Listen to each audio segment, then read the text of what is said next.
Hello aspirants, welcome to practice mock. आज का जो सेशन होने वाला है वो आरबीआई ग्रेड बी फेज़ 1 के इंग्लिश सेक्शन का होने वाला है। और आज के सेशन में हम आरबीआई ग्रेड फेज़ 1 के इंग्लिश सेक्शन के जो इम्पॉर्टेंट क्वेश्चंस होते हैं, जो कि आपके आने वाले एग्ज़ाम में बहुत इंपॉर्टेंट है, वो डिस्कस करेंगे। हम क्वेश्चंस को सॉल्व करेंगे, उनके कॉन्सेप्ट सीखेंगे और फिर अप्रोच देखेंगे। इससे आपको हेल्प मिलेगी कि जब आप एग्ज़ाम में बैठे होंगे तो वहाँ पे आपको क्वेश्चन कैसे सॉल्व करना है कि कम टाइम में आप ज़्यादा से ज़्यादा क्वेश्चन सॉल्व कर सकें। सो विदाउट फर्दर डिले चलिए सेशन को स्टार्ट करते हैं। काफ़ी तरह के पैटर्न से क्वेश्चन मैंने लिए हैं, जिससे एक तरह की वैरायटी मिलेगी और आपको अलग अलग तरह के क्वेश्चन सॉल्व करने का और उसे सीखने का मौका मिलेगा। तो जो पहला जो पैटर्न है वो है सेंटेंस रीअरेंजमेंट का। हमें एक सेट ऑफ सेंटेंसेस दिए हुए हैं, वो जंबल्ड अप है, हमें इन्हें ऑर्डर में करना है और एक ऐसा ऑर्डर बनाना है कि कोहेरेंट पैराग्राफ हमें मिल जाए।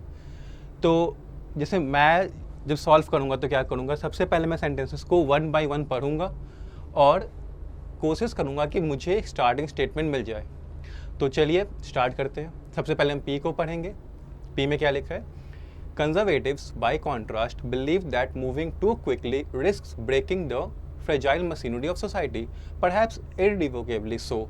जो पीस स्टेटमेंट है वो हमसे ये कह रहा है कि कॉन्जर्वेटिव्स किसी के कंपैरिजन में ये बिलीव करते हैं कि मूविंग टू क्विकली, मतलब ये एक्चुअली एक मेटाफोरिकल फ्रेज मुझे लग रहा है। इसका मतलब है कि कोई भी एक्शन बहुत तेज़ी से लेना, कोई भी डिसीजन काफ़ी तेज़ी से लेना, उससे क्या होता है कि जो फ्रेजाइल मशीनरी है सोसाइटी की वो ब्रेक हो जाती है और इस तरह से ब्रेक होती है कि वो रिपेयर नहीं हो सकती। ठीक है, तो क्या ये हमारा स्टार्टिंग स्टेटमेंट हो सकता है? तो यहाँ पे एक मिनट, हाँ, फ्रेज है बाय कॉन्ट्रास्ट। बाय कॉन्ट्रास्ट क्या करता है? कॉन्ट्राडिक्शन शो करता है, मतलब एक अपोजिंग कंपैरिजन शो करता है। किसी दूसरे स्टेटमेंट के कंपैरिजन में ये बता रहा है कि ये चीज़ें उससे अलग है। तो ये स्टार्टिंग स्टेटमेंट तो हमारा नहीं हो सकता, क्योंकि स्टार्टिंग स्टेटमेंट क्या होता है, वो इंडिपेंडेंट स्टेटमेंट होता है, उससे पहले कोई स्टेटमेंट नहीं आता। बट अगर ये कंपैरिजन शो कर रहा है, कॉन्ट्राडिक्शन शो कर रहा है, तो इससे पहले एक स्टेटमेंट आना चाहिए। तो ये हमारा स्टार्टिंग स्टेटमेंट नहीं हो सकता। सेकेंड पढ़ते हैं हम। Political views are fundamentally opinions about the best ordering of society. ये कह रहा है कि जो पॉलिटिकल व्यूज़ होते हैं वो ओपिनियंस होते हैं। किस चीज़ के ओपिनियंस होते हैं? About the best ordering of society के होते हैं। तो क्या ये हमारा स्टार्टिंग स्टेटमेंट हो सकता है? तो देखिए, ये जो स्टेटमेंट है इसमें जो फैक्ट है ये एक इंडिपेंडेंट फैक्ट है, किसी पे डिपेंडेंट नहीं है। तो हाँ, हम इसे मान लेंगे, इसे हम मार्क कर लेंगे कि हाँ, ये हमारा स्टार्टिंग स्टेटमेंट हो सकता है। आगे हम पढ़ते हैं। यहाँ पे आर में क्या लिखा है? In our view both of these philosophical position are logically coherent and depending on one's core values defensible। मतलब आर स्टेटमेंट हमें दो बोथ ऑफ दीज, मतलब दो फिलोसॉफिकल पोजीशंस के बारे में बता रहा है कि वो लॉजिकली कोहेरेंट है और वो डिफेंसिबल भी है, मतलब जस्टिफाइबल भी है। क्यों है? क्योंकि वो डिपेंड करते हैं अपने कोर वैल्यूज़ पे। तो यहाँ पे बोथ ऑफ दीज है, पर हमें तो पता नहीं है कि बोथ ऑफ दीज कौन बोथ ऑफ दीज। तो ये स्टार्टिंग स्टेटमेंट में नहीं हो सकता, क्योंकि हम स्टार्ट में ही नहीं बोल सकते ना कि बोथ ऑफ दीज ये फिलोसॉफिकल पोजीशन लॉजिकली कोहेरेंट है। हमें पहले उन जिनकी बात हो रही है, जिन फिलोसॉफिकल पोजीशंस की बात हो रही है, हमें पहले उन्हें इंट्रोड्यूस तो करना होगा। तो ये भी हमारा स्टार्टिंग स्टेटमेंट नहीं हो सकता है। यहाँ पे एस पे देखे क्या होता है। एस पे क्या कह रहा है? To paint with the broadest of brushes progressives are optimists seeking to plant trees whose shade they may never stand under। मतलब यहाँ पे कह रहा है to paint with the broadest of brushes, मतलब ये एक फ्रेज है। ये कहना क्या चाह रहा है कि अगर ब्रॉडली डिफाइन करे तो जो प्रोग्रेसिव्स होते हैं वो ऑप्टिमिस्ट होते हैं और वो क्या करते हैं? They plant trees whose shade they never stand under, मतलब वो ऐसे पेड़ लगाते हैं जिनकी छाँव उन्हें खुद ना मिल पाए। कहने का मतलब ये है कि वो एक्शंस लेते हैं जिनका बेनिफिट उन्हें नहीं मिलता बट दूसरों को मिलता है, इसीलिए उन्हें ऑप्टिमिस्ट भी कहा गया है। तो क्या आपको यहाँ पे एक अरेंजमेंट दिख रहा है? पहले यहाँ पे आर में हमें कहा गया both of this philosophical positions, ठीक है। अब कौन से फिलोसॉफिकल पोजीशंस की बात हुई है इन चारों स्टेटमेंट्स में? तो एक तो हमें मिल गया कॉन्जर्वेटिव्स वाला, ये एक पोजीशन है, और दूसरा क्या है? प्रोग्रेसिव्स का, ठीक है। तो हम ये स्टेटमेंट सबसे पहले इन दोनों को इंट्रोड्यूस करेगा, प्रोग्रेसिव्स को और कंजर्वेटिव्स को। उसके बाद इन दोनों को कंबाइन करके यहाँ पे बताएगा कि ये वो जो दोनों है ये लॉजिकली कोहेरेंट होते हैं। तो जो आर हमारा स्टेटमेंट है वो पी और एस के बाद ही आएगा। अब हमें देखना है कि पी पहले आता है या एस पहले आता है। तो यहाँ पे देखिए पी में क्या हो रहा था, कॉन्ट्राडिक्शन हो रहा था, मतलब पी से पहले कोई आता, बट आर का तो कॉन्ट्राडिक्शन नहीं हो रहा था यहाँ पे, क्योंकि आर क्या है, दोनों की बात कर रहा है यहाँ पे, ठीक है। तो ये दोनों से कॉन्ट्राडिक्ट नहीं कर रहा है, ये क्या कर रहा है, यहाँ पे जो प्रोग्रेसिव्स की बात हुई है इससे कॉन्ट्राडिक्ट कर रहा है। मतलब पहले उसने प्रोग्रेसिव्स के बारे में बात की, उसके बाद उसने कंजर्वेटिव्स के बारे में बात की, बाय कॉन्ट्रास्ट उसने कहा कि ये प्रोग्रेसिव से अलग होते हैं। तो हमारा सबसे पहले आर, उसके बाद आएगा एस एंड देन पी आएगा। मतलब जो सीक्वेंस होगा इन तीनों स्टेटमेंट का वो आर एस पी होगा, ठीक है। तो अब हम क्या करेंगे, हम ऑप्शंस को देख लेंगे, क्योंकि ये जो पैटर्न होता है इसमें आपको ऑप्शंस दिए हुए होते हैं, ठीक है। तो अगर आपने कोई मैंडेटरी पेयर ढूंढ लिया या स्टार्टिंग स्टेटमेंट ढूंढ लिया तो आप भाई ऑप्शंस भी एलिमिनेट कर सकते हैं। अब हमने क्या बनाया था, आर एस पी, ये सीक्वेंस बनाया था हमने। हमें देखना है कि कहाँ पे है जो इसी ऑर्डर में आर पहले, फिर एस और फिर पी आ रहा है। तो यहाँ पे एस पहले आ गया, ये गया, यहाँ पे भी एस पहले आ गया। हमें क्या चाहिए, आर एस, एक मिनट, हाँ सबसे पहले नहीं, एक्सक्यूज मी, सॉरी, पहले आर नहीं आएगा, पहले आएगा एस, देन आएगा पी, फिर आएगा आर, एस पी आर, यहाँ मैंने उल्टा लिख दिया था, ठीक है। तो एस पी आर है, यहाँ पे एस आर पी है, नहीं एस पी आर यहाँ पे है, ये हो सकता है हमारा, एस पी आर नहीं इसमें नहीं है, ये गया, एस पी आर इसमें है, ये हो सकता है, एस पी आर इसमें नहीं है। मतलब हमने मैंडेटरी पेयर ढूंढा और हमारे 3 ऑप्शंस एलिमिनेट हो गए। अब हमें देखना है कि एस पी आर ये वाला या एस पी आर ये वाला सही होगा। तो हमें बस क्या करना है, क्यू की पोजीशन देखनी है कि क्यू कहाँ आएगा, क्या वो एस पी के बाद आएगा या एस पी से पहले आएगा। तो देखिए क्यू क्या रहा था, तो क्यू क्या कह रहा था कि पॉलिटिकल व्यूज़ जो होते हैं वो फंडामेंटली ओपिनियंस होते हैं बेस्ट ऑर्डरिंग ऑफ सोसाइटी में। अब यहाँ पे पी में जो कॉन्जर्वेटिव्स की बात हुई जो कि बाय कॉन्ट्रास्ट डिफरेंट है प्रोग्रेसिव से, और फिर आर में जो बात हुई इन्हीं पोजीशंस की, तो ये कॉन्जर्वेटिव्स और ये प्रोग्रेसिव है क्या, ये तो पॉलिटिकल व्यूज़ ही हैं, ठीक है। तो सबसे पहले हम ये बताएंगे कि पॉलिटिकल व्यूज़ क्या होते हैं, फिर हम उनकी 2 एग्जांपल्स देंगे कि पॉलिटिकल व्यूज़ ऐसे होते हैं और एक पॉलिटिकल व्यू ये होता है जो पहले वाले से डिफरेंट होता है, और फिर हम कंक्लूड करेंगे ये बताते हुए कि जो दोनों जो हमने बताया है, 2 एग्जांपल्स जो हमने दिए हैं वो लॉजिकली कोहेरेंट है। तो क्यू जिसको हमने पहले भी शॉर्टलिस्ट किया था स्टार्टिंग स्टेटमेंट की तरह, वो आएगा पहले।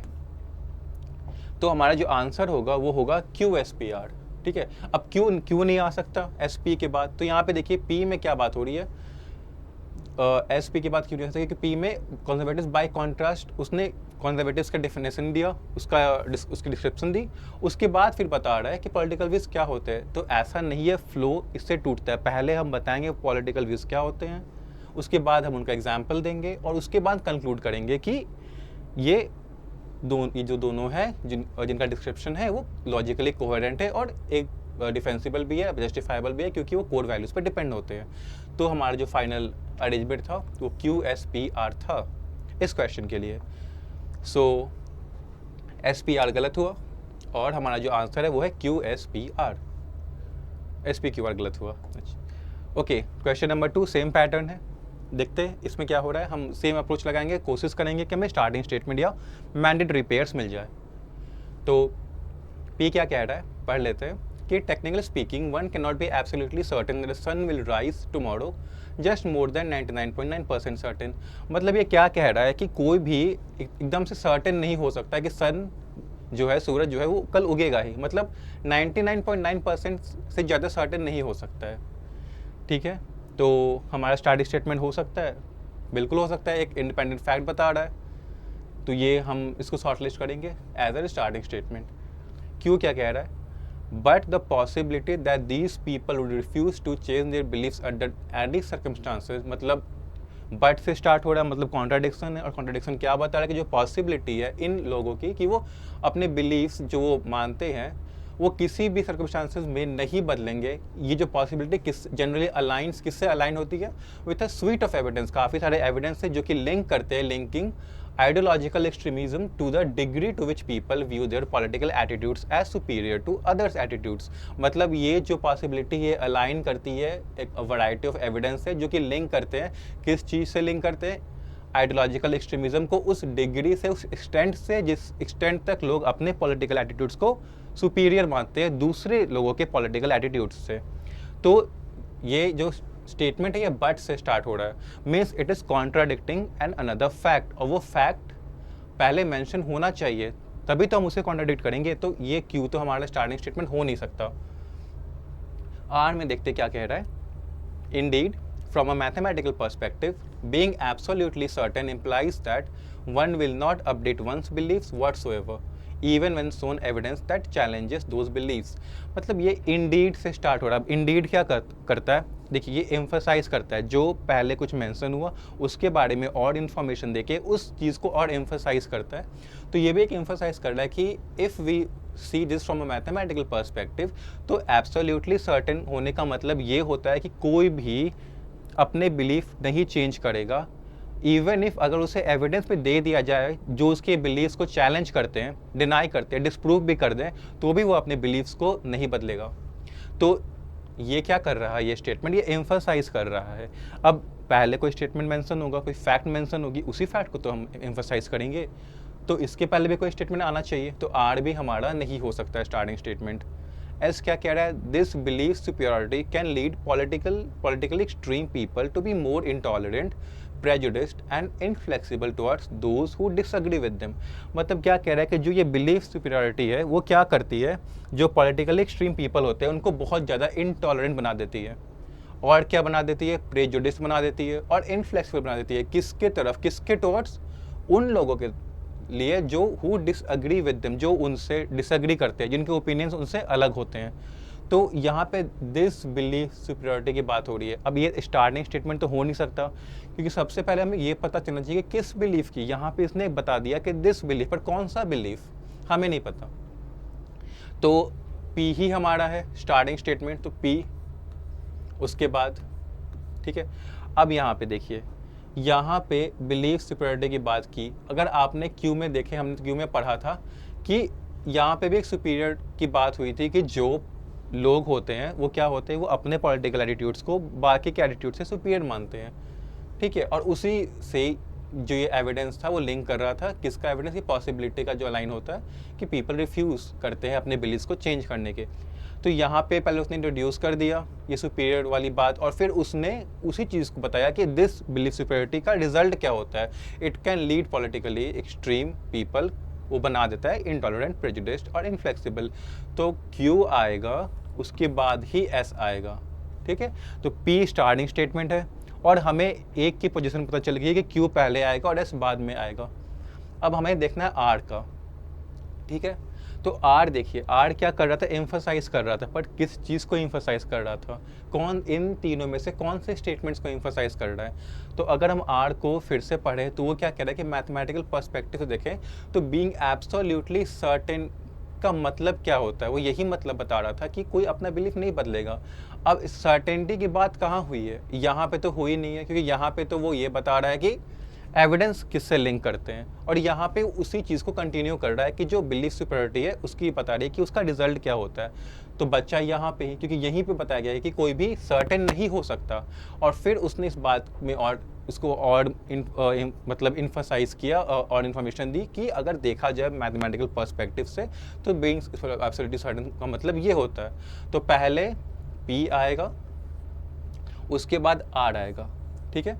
तो हमें मिल गया पी आर क्यू एस। अब हमें देखना है कि क्या है अरेंजमेंट करेक्ट इसका।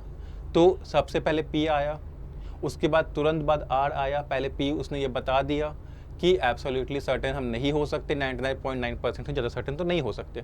फिर उसने उसमें और ऐड ऑन किया और उसे एम्फसाइज करके ये बताया कि सर्टेन होने का मतलब ये होता है कि लोग अपने बिलीफ नहीं चेंज करेंगे। तो पी के बाद आया आर। उसके बाद फिर क्यू में हम गए, वहाँ बताया कि क्या पॉसिबिलिटी है। यहाँ पे फिर रिफ्यूज़ल की बात हुई कि वो मतलब एम्फसाइज क्या कर रहा था कि लोग नहीं चेंज करेंगे, they will refuse to change. और फिर यहाँ पे भी इसी बात की, रिफ्यूज़ल की ही बात हुई कि पॉसिबिलिटी जो है लोगों की जो रिफ्यूज़ करते हैं वो किससे अलाइन होती है। और तो फिर ठीक है, किससे अलाइन होती है? इसी से कि जो बहुत सारे एविडेंस है जो लिंक करते हैं आइडियोलॉजिकल एक्सट्रीमिज्म को उस डिग्री से कि पीपल कितना डिसएग्री करते हैं पॉलिटिकल एटीट्यूड्स को और खुद के एटीट्यूड्स को कितना सुपीरियर मानते हैं। तो क्यू, और फिर क्यू में फिर उसके बाद एस आ गया हमारा, जिसने कंक्लूड कर दिया कि जो बिलीफ सुपीरियरिटी है वो उसका रिजल्ट क्या होता है? It results in more intolerance, prejudice and inflexibility. तो आवर करेक्ट अरेंजमेंट इस क्वेश्चन के लिए था PRQS। अब ऑप्शन में देखते हैं, PRQS है, हाँ बिल्कुल है, 2 नंबर पे है। तो ये सारे गलत हुए और हमारा आंसर क्या हुआ? 2। The correct arrangement for this question was PRQS। Okay, third question same pattern, we will try to find out कि स्टार्टिंग स्टेटमेंट क्या है। पी क्या कह रहा है? As a scientist working in this field I had seen from myself the apparently powerful benefit that animal can have. मतलब author है, speaker है, वो साइंटिस्ट है और उसने खुद देखा है। क्या देखा है उसने? जो पावरफुल बेनिफिट जो एनिमल्स के होते हैं, मतलब एनिमल्स रखने के जो बेनिफिट होते हैं उसने खुद देखा है वो।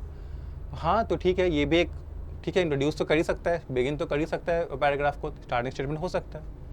क्यों कह रहा है? You might be wondering how much truth there is behind the hype and hope. अब वो क्या कह रहा है कि आप सोच रहे हैं कि जो इतनी हाइप है, जितना होप है, इसके पीछे की सच्चाई क्या है।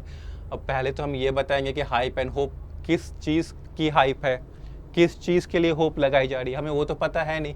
तो हम ये कैसे वंडर कर सकते हैं कि कितना तुरंत है? तो क्यू तो आएगा नहीं, क्योंकि क्यू से पहले कोई स्टेटमेंट आएगा जिसमें वो हाइप डिस्क्राइब होगी। ठीक है, तो क्यू नहीं हो सकता। आर क्या हो सकता है? The use of therapy dogs, pet assisted therapy and visiting classroom animals are all on the rise. मतलब therapy dogs, pet assisted therapy और क्लासरूम एनिमल्स, इनका जो यूज़ है वो क्या है? Are all on the rise, मतलब इंक्रीज हो रहा है, बढ़ रहा है, प्रोग्रेस कर रहा है। तो yes, this can also be our starting statement. ये भी बिगिन कर सकता है क्योंकि ये भी एक इंडिपेंडेंट फैक्ट है। एस क्या कह रहा है? So too are related news stories usually accompanied by cute photos and excitable headlines. मतलब सिमिलर चीज़ भी हो रही है, किसके साथ हो रही है? रिलेटेड न्यूज स्टोरीज, मतलब किसी चीज़ से रिलेट जो हो कर रही है वो न्यूज स्टोरीज, और न्यूज स्टोरीज के साथ जो क्यूट फोटोज और जो एक्साइटेबल हेडलाइंस है। तो ये आर और एस क्या आपको मैंडेटरी पेयर नहीं लग रहे? क्या आर एस मैंडेटरी पेयर्स आपको नहीं लग रहे? यहाँ पे आर में उसने बताया कि therapy dogs, pet assisted therapy और विजिटिंग क्लासरूम एनिमल्स इंक्रीज हो रहे हैं। और फिर एस में क्या बताया जा रहा है कि उनके साथ, सो टू, उनके साथ ही जो इनसे रिलेटेड, अब यहाँ पे रिलेटेड न्यूज स्टोरीज है, बट किससे रिलेटेड? तो यही जो थेरेपी डॉग्स का जो यूज़ है, जो पेट असिस्टेड थेरेपी का जो यूज़ है और जो विजिटिंग क्लासरूम एनिमल्स का जो यूज़ है, उससे ही रिलेटेड जो स्टोरीज है और उनके साथ जो क्यूट फोटोज़ और जो एक्साइटेबल हेडलाइंस है वो भी इंक्रीज कर रहे हैं। तो R and S is our mandatory pair. अब यहाँ पे हम ऑप्शंस भी देख सकते हैं कि आर एस किस साथ में कहाँ कहाँ है। तो चलिए वो वाली अप्रोच लगाते हैं, हम देखते हैं आर एस साथ में कहाँ पे है। यहाँ पे है क्या? यहाँ पे है? नहीं है। यहाँ पे है? हाँ। यहाँ पे है? नहीं है। यहाँ पे नहीं है। तो हमने 3 ऑप्शंस एलिमिनेट कर दिए। हमारा है आर एस क्यू पी और क्यू पी आर एस। अब हमें देखना है कि क्या आर से स्टार्ट हो सकता है पैराग्राफ या क्यू से हो सकता है। तो क्यू तो हमने पहले ही एलिमिनेट कर दिया था क्योंकि क्यू में हाइप की बात हुई थी, but we didn't have an idea कि किस हाइप की बात हो रही है। तो क्यू तो एलिमिनेट हो गया था, तो भाई यहाँ से भी एलिमिनेट हो जाएगा। This is not our answer. हमारा answer R S Q P है। चलिए देखते हैं आर एस क्यू पी। अब कैसे है? सबसे पहले उसने आर में इंट्रोड्यूस किया। क्या इंट्रोड्यूस किया? ये फैक्ट की therapy dogs, pet assisted therapy और विजिटिंग क्लासरूम एनिमल्स इंक्रीज हो रहे हैं। और उसके साथ ही क्या इंक्रीज हो रहे हैं? उनसे रिलेटेड न्यूज़ स्टोरीज, और जो न्यूज़ स्टोरीज किसके साथ आते हैं? क्यूट फोटोज़ और एक्साइटेबल हेडलाइन के साथ आते हैं। तो आर एस है, ठीक है। उसके बाद क्यू में उसने क्या बोला है कि आपको लग सकता है कि ये जो न्यूज़ है, ये जो यूज़ जो बढ़ रही है, इसके पीछे का तुरंत क्या है? यही हाइप है और यही इससे रिलेटेड ही होप है। मतलब जो थेरेपी डॉग्स का, मतलब डॉग्स का जो यूज़ हो रहा है थेरेपी में, उससे जो रिलेटेड होप है और उससे जो रिलेटेड हाइप है, उसके पीछे का तुरंत क्या है, ये आप सोच रहे होंगे। तो फिर क्यू आया। अब यहाँ पे तो अब देखिए वंडर कर रहे हैं, बट वंडर मीन्स क्या होता है, वी आर कॉन्टेम्पलेटिंग कि कितना ट्रुथ है और हमें आंसर भी चाहिए। तो उसी को आंसर क्या कर रहा है, पी कर रहा है कि as a scientist author answer कर रहा है कि उसने खुद देखा है कि हाँ ट्रुथ है, उसने खुद ही बेनिफिट्स देखे हैं। तो RSQP is our correct arrangement which is our right answer, जो मैंने मार्क किया है। अब okay, next set of question है न्यू नेक्स्ट पैटर्न, देखते हैं क्या है। तो इसमें क्या लिखा है कि read the given sentence to find out whether there are any grammatical or contextual errors in them. ठीक है, सेंटेंस पढ़ना है, हमें फाइंड आउट क्या करना है कि कोई इसमें ग्रामेटिकल या कंटेक्चुअल एरर्स हैं या नहीं है।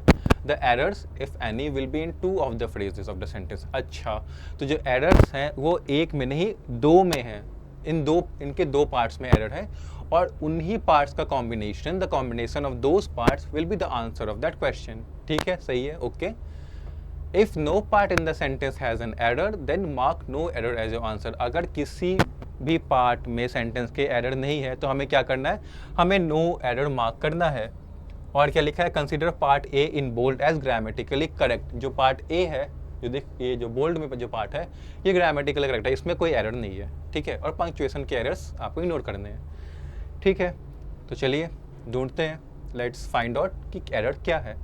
तो research is illuminating how fundamental qualities of visual processing, likely shared by people everywhere, can help explain the emergence of a perceptual phenomenon that are both timeless and widespread. अब research is illuminating how fundamental, ये part तो correct है। Qualities of visual processing, likely shared by people everywhere, who can help explained लिखा है यहाँ पे।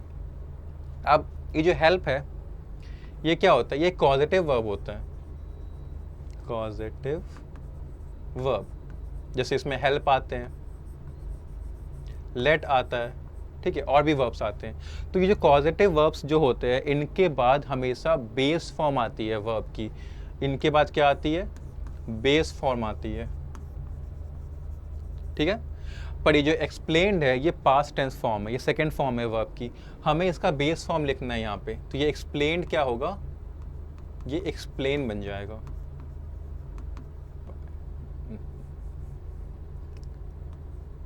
हाँ, तो एक एरर हमें मिला, किसमें मिला, सी में मिला।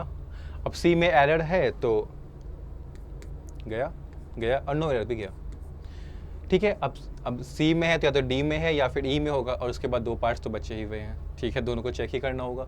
तो emergence of a perceptual phenomenon that are both timeless and wide spread, are लिखा है यहाँ पे।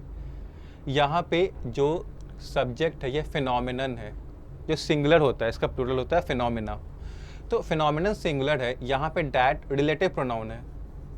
क्या है ये, रिलेटिव प्रोनाउन।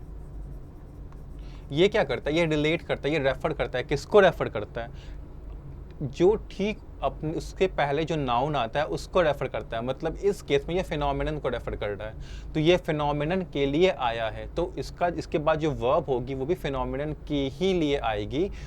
और फिनोमिनन अगर सिंगुलर है तो आर भी हमें सिंगुलर वर्ब चाहिए, जो हो जाएगा यहाँ पे इज। ठीक है, सो एरर किस में था, एक सी में था, एक ई में था। तो our answer for this question is CE। ठीक है, और किसी पार्ट में एरर नहीं था। Second question, the universal nature of the experience of constellation drove by the common mechanisms of detection is a testament to its importance in a shared human narrative. अब एक error तो आपको मिल ही गया होगा, या अस शेयर्ड ह्यूमन नैरेटिव है। अब दूसरा एरर देख लेते हैं क्या है। तो दूसरा एरर जो है वो यहाँ पे है, the universal nature of the experience of constellation drove लिखा है, ये ड्रोव नहीं होगा, ड्रिवन होगा।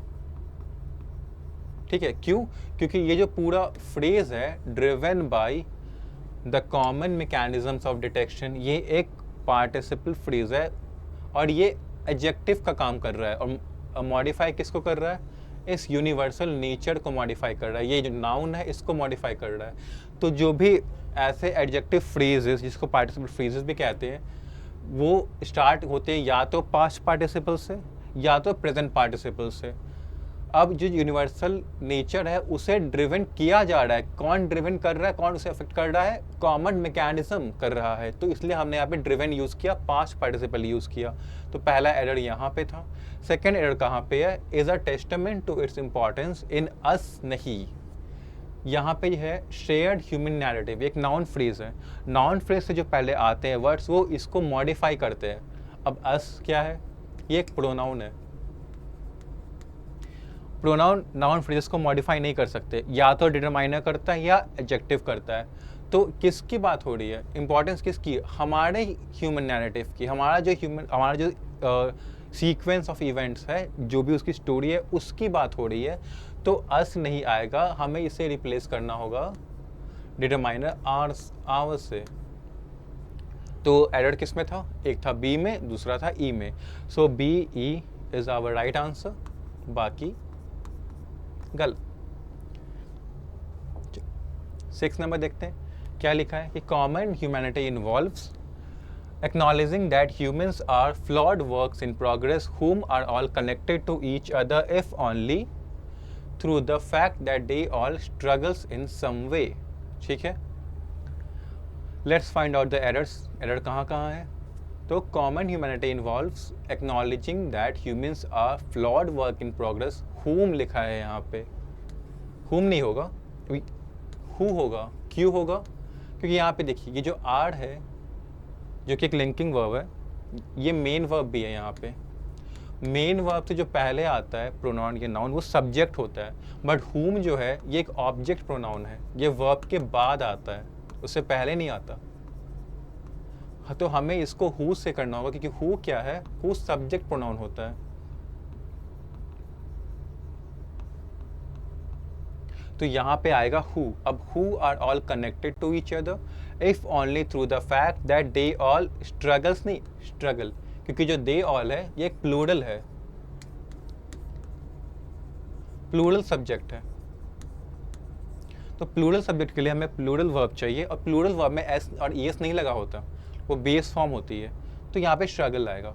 तो our error answer for this question क्या होगा, एरर किस में था, एक बी में था, दूसरा ई में था, B E will be our answer. ये सब गए, ओके ठीक है। Taking a compassionate approach to your failures and mistakes will increase your motivation to change your behaviour because the prospect of future once becomes less threatening. Okay, taking a compassionate approach to your failures and mistakes will increase your motivation to change your behavior because the prospect of future ones become less threatening। कोई error मिल रहा है आपको इसमें, taking a compassionate approach to your failures and mistakes will increase your motivation to change your behavior because the prospect of future ones become less threatening। नहीं, इस sentence में कोई भी एरर नहीं है, ये एरर फ्री सेंटेंस है, तो इसमें हमारा आंसर हो जाएगा नो एरर। ठीक है, ये सारे ऑप्शन गलत हैं कि कोई भी एरर इस सेंटेंस में नहीं है। This sentence is grammatically and contextually correct. Okay, let's move on to next question. When children are responded to with rejection, criticism, or even overprotection, it invalidates their need for compassion, which lowers their ability to provide it to themselves and often leads to the development of self-critical habits। तो क्या कह रहा है कि when children are responded to with rejection, मतलब criticism or even overprotection, it invalidates their need, नहीं their THEIR वाला there होगा यहाँ पे। क्यों? क्योंकि उनके नीड फॉर कंपैशन की बात हुई है, किनकी, चिल्ड्रन की। और जो देयर है ये तो एडवर्ब है, ये बताता है किसी का पोजीशन। हमें एडवर्ब नहीं चाहिए, हमें यहाँ पे एक पोजेसिव डिटरमाइनर चाहिए जो कि देयर है। तो एक तो एरर यहाँ मिला हमें। दूसरा क्या है, which lowers their ability to provide it for themselves, नहीं देमसेल्व्स होता है सही, देमसेल्व्स कोई वर्ड नहीं है। सो एरर कहाँ मिला हमें, सी में मिला और डी में मिला, themselves and often leads to the development of self-critical habits। तो C D is our answer for this question, B C B D D E, no error, सारे गलत हो गए। Okay, let's move on to next question. Okay, another different pattern of question है। इसमें क्या है, चलिए देख लेते हैं। Select the phrase from the given 3 option which can be use to form a single sentence from the 2 sentences given below. implying the same meaning as expressed in the statement sentences. The given options may or may not be starters. मतलब यहाँ पे ये A, B, C में आपको phrases दे रखे हैं, इन phrase का use करके आपको इन दोनों सेंटेंस को जोड़ना है और ऐसे जोड़ना है कि इनका मीनिंग एग्जैक्ट रहे, इंटैक्ट रहे, मीनिंग चेंज ना हो जाए, ठीक है। आई मीन कि कनेक्टर का है, ये कनेक्टर्स ही है, हमें कनेक्टर्स का यूज़ करके इन दोनों सेंटेंस को कनेक्ट करना है। Okay, will read the sentences first, पहला पढ़ लेते हैं। Constellation and the stories attach to them have obvious artistic and spiritual significance. मतलब कॉन्स्टलेशन और उनसे जो जुड़ी जो स्टोरीज है उनमें क्या होता है, आर्टिस्टिक और स्पिरिचुअल सिग्निफिकेंस होता है। सेकंड क्या कह रहा है, they represent an elegant and effective solution to the problem of understanding complex physical environment. कि वो क्या रिप्रेजेंट करते हैं, एलिगेंट और इफेक्टिव सॉल्यूशन रिप्रेजेंट करते हैं। किसका सॉल्यूशन, प्रॉब्लम का, किसका प्रॉब्लम, जो आती है अंडरस्टैंड करने में, समझने में कॉम्प्लेक्स फिजिकल इन्वायरमेंट्स को। तो पहले में कॉन्स्टलेशन और स्टोरीज के बारे में बताया गया कि उनमें ऑब्वियस आर्टिस्टिक और स्पिरिचुअल सिग्निफिकेंस होता है, और दूसरे में क्या हुआ, उसने बताया कि वो रिप्रेजेंट करते हैं, क्या रिप्रेजेंट करते हैं, सॉल्यूशन रिप्रेजेंट करते हैं प्रॉब्लम का, जो उन्हें समझने में, जो फिजिकल इन्वायरमेंट को समझने में जो आती है प्रॉब्लम हमें, उससे। तो 1 में बताया गया और सेकंड में फिर उसके बारे में ही और बताया गया है और एडिशनल इन्फॉर्मेशन दी गई है। मींस कि हमें ऐसा कनेक्टर, ऐसा फ्रेज ढूंढना है जो कि एडिशनैलिटी शो करे, जो कि एडिशनल इन्फॉर्मेशन देने के लिए काम आता है। तो पहले मोर ओवर है, मोर ओवर दे रिप्रेजेंट, ठीक है, सही है, क्योंकि मोर ओवर का हम यूज़ करते हैं क्या करने के लिए, एडिशनल इन्फॉर्मेशन देने के लिए।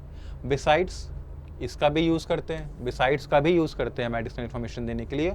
और नॉट ओनली डू का भी, नॉट जो कंस्ट्रक्शन है, ये जो कंस्ट्रक्शन होता है, नॉट ओनली बट ऑल्सो, ये भी 2 सेंटेंस को कनेक्ट करता है और ऐसे सेंटेंसेस को कनेक्ट करता है जिसमें एक सेंटेंस कुछ कहता है और दूसरा सेंटेंस उसके बारे में ही और कहता है, मतलब और एडिशनल इन्फॉर्मेशन देता है। तो ये तीनों ही एडिशनैलिटी शो करते हैं, तो तीनों ही हमारे आंसर हैं। अब कैसे कनेक्ट करेंगे, पहला ये आएगा कॉन्स्टलेशन एंड स्टोरीज, यहाँ से पूरा स्पिरिचुअल सिग्निफिकेंस तक, फिर यहाँ पे हम स्टार्ट करेंगे कॉमा देख के, यहाँ पे सेमीकोलन फिर कॉमा कि मोर ओवर दे रिप्रेजेंट, कैसे रहेगा, यहाँ पे आ जाएगा मोर ओवर, या फिर बिसाइड्स भी लिख सकते हैं यहाँ पे, क्योंकि 2 भी ऑप्शन में है। तो बिसाइड्स दे रिप्रेजेंट, एक तो ऐसे हम कनेक्ट कर सकते हैं। दूसरा नॉट ओनली का कैसे यूज़ करेंगे हम, अब देखिए नॉट ओनली क्या करता है, ये इन्वर्जन क्रिएट करता है। मतलब जैसे कुछ वर्ड्स जैसे नॉट ओनली बट ऑल्सो, या स्कार्सली, बेयरली, हार्डली, ये जब सेंटेंस के स्टार्टिंग में आ जाते हैं तो क्या होता है, इनसे इन्वर्जन होता है, मतलब जो हेल्पिंग वर्ब होता है वो सब्जेक्ट से पहले आ जाती है।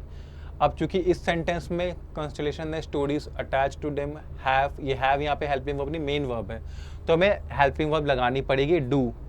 तो हम क्या करेंगे, यहाँ पे लिखेंगे not only do constellation and the stories attached to them have obvious artistic and significant spiritual significance। उसके बाद हम लिख देंगे but, क्योंकि but also भी आता है, तो but they also represent, और उसके बाद ये पूरा सेंटेंस आएगा।